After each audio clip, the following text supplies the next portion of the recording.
I'm sure you've asked yourself why African universities and African books were burnt and destroyed, and why ancient civilizations referred to Africa as the Garden of Eden. Let me explain. I'm sure we are all familiar with the Tropic of Cancer, Equinox, and Tropic of Capricorn. Longest day of the year, equal day and night, and shortest day of the year.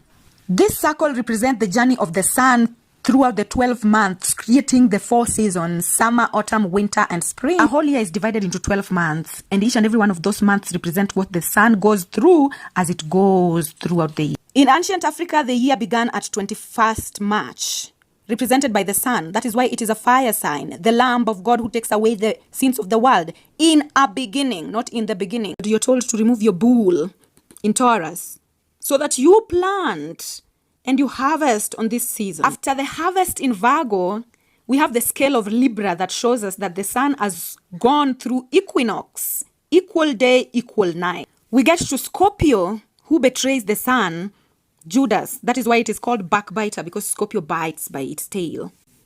Then Sagittarius with its arrow kills the sun on December 21st, which is the shortest day of the year. 4 days later, we celebrate Christmas, which is the rebirth of the sun, and the sun is baptized and goes back to being the Lamb of God who takes away the sins of the world. Now notice how the sun is here, the sun is here, the sun gets killed here, and we don't have the sun here, and it's born here. The sun's death is signified by winter. That is why we have winter. And ancient Africans believed that hell was white and cold, not hot. This is where we get a lot of religious symbols.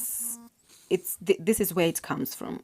So in ancient mythologies, this was the Garden of Eden. This is what ancient civilizations referred to as the Garden of Eden, the place where the sun is present throughout. The sun doesn't die. On winter, the sun dies. The sun feels most safe in Leo. And, this is the ruler of the world above, moon and sun, while Saturn is the ruler of the below. The underworld, as above, so below. This is where you live.